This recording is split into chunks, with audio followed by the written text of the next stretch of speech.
Hi நண்பா, எல்லாருக்குமே பெரிய வணக்கம். நான் உங்கள் சந்துரு பேசுகிறேன். எல்லோரும் எப்படி இருக்கீங்க? எல்லோரும் சூப்பராக ஹாப்பியாக இருக்கணும். நானும் பார்த்தீங்கன்னா சூப்பராக இருக்கேன் நண்பா. மோட்டோரோலா தரப்புலேருந்து ஒரு சூப்பரான ஸ்மார்ட் ஃபோன் பார்த்தீங்கன்னா லான்ச் பண்ண போகிறாங்க. Moto S30 pro S30 pro அப்படின்ற மாடல். இதோட ஸ்பெக்கெல்லாம் பார்த்தேன். அவங்க வச்சுருக்க ப்ரைஸுக்கு இந்த ஸ்பெக்கு பார்த்தீங்கன்னா ஓகேவா படுது. அதை பற்றி நீங்கள் என்ன நினைக்கிறீங்க? டாப் டு பாட்டம் எல்லா ஸ்பெக்குமே பார்த்தீங்கன்னா நமக்கு கிடச்சிருக்கு. மோட்டோரோலாவோட ஃபேன்ஸ் யாராச்சும் இருக்கீங்களா? எனக்கு வந்து மோட்டோரோலாவில் யூனிக்காக என்ன பிடிக்கும் அப்படின்னா, ஃபஸ்ட்டு அந்த சீரீஸு அதெல்லாம் யூஸ் பண்ணும்போது பார்த்திங்கன்னா அந்த டிசைன் வந்து காம்பேக்டாக இருந்துச்சு, ரொம்ப குட்டி கோண்டா. பின்னாடி பார்த்திங்கன்னா கர்வாக வரும். அதுக்கப்புறம் அந்த டர்போ சார்ஜுன்னு சொல்லி ஒன்று கொண்டு வந்தாங்க. அன்றைக்கி மார்க்கெட்டில் மோட்டோரோலா டர்போ சார்ஜ் அதை மட்டுமே தனியாக பாக்ஸ்லேருந்து எடுத்து பஜாரெல்லாம் சேல் பண்ணிகிட்டு இருந்தாங்க. அதுக்கப்புறம் ஸ்டாக் ஆண்ட்ராய்ட் மற்ற ரெட்மி மற்ற பிராண்டாக வரும்போது அவங்களுக்கு மேலே பார்த்திங்கன்னா ஒரு லேயரில் அவங்களோட யூஐ வந்து இருக்கும். பட் மோட்டோரோலா பார்த்திங்கன்னா ஸ்டாக்கீஸாக வந்து கொடுத்துருப்பாங்க. அப்படி ஃபோனை வந்து ஷேக் பண்ணால் அந்த ஃப்ளாஷ் லைட் எரியுது. இந்த மாதிரி ஆப்ஷன் தான் தனித்துவமாக பார்த்திங்கன்னா மோட்டோரோலா பண்ணிட்டு இருந்தாங்க. இப்போ அதே மாதிரி மோட்டோரோலாக்குன்னு ஒரு ஃபேன்ஸ் இருக்கீங்களா அப்படின்றதையும் சொல்லுங்கள் நண்பா. ஓகே, இந்த S30 இந்த ஃபோன் வந்து எப்படி இருக்குது அப்படின்னு பார்த்தீங்கன்னா, ஃப்ரண்ட்டில் display 6.55 inch full HD plus OLED display வந்து கொடுத்துருக்காங்க. அதுவும் எட்ஜஸ்லாம் பார்த்தீங்கன்னா கர்வாக இருக்குது. எனக்கு தெரிஞ்சு நல்லாவே கர்வாக இருக்குது. சும்மா நார்மலாக 2D கிளாஸ் மாதிரி கர்வ் ஆகாமல் நல்லாவே பார்த்தீங்கன்னா கர்வ் ஆகிருக்கு. இந்த OnePlusோட 10 Pro 9 Proலாம் டிஸ்பிளே இருக்குன்னு அந்த மாதிரி பார்த்தீங்கன்னா நல்ல கர்வ் டிஸ்பிளேவை கொடுத்துருக்காங்க. 120 ஹெர்ட்ஸுக்கான ரெஃப்ரெஷ் ரேட்டும் இருக்குது நண்பா. பின்னாடி கேமரான்னு பார்க்கும்போது 3 கேமரா கொடுத்துருக்காங்க. பிரைமரி 50 மெகாபிக்சலுக்கான சோனியோட IMX வந்து சொல்லியிருக்காங்க. இதில் வந்து ஆப்டிக்கல் இமேஜ் ஸ்டெபிலைசேஷன் பார்த்தீங்கன்னா இருக்குது.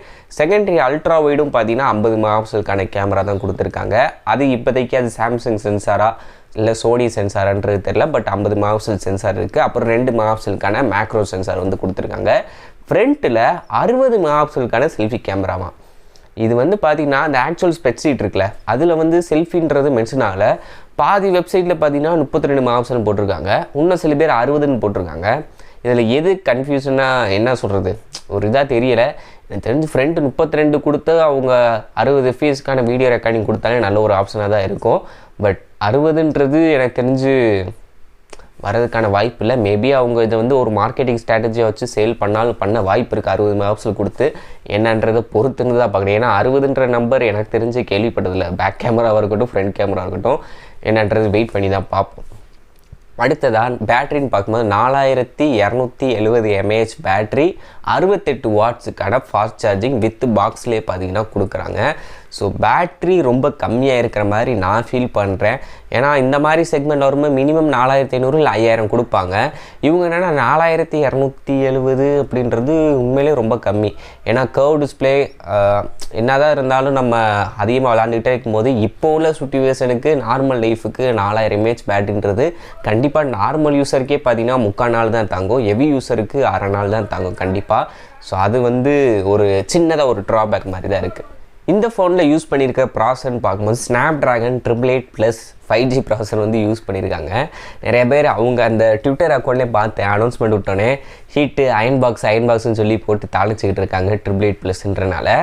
எனக்கு தெரிஞ்சு 888 வந்து ஹீட் ஆச்சு. 888+ல வந்து அதை கம்பேர் பண்ணும்போது கொஞ்சம் பார்த்தீங்கன்னா கண்ட்ரோலுக்கு கொண்டு வந்தாங்க.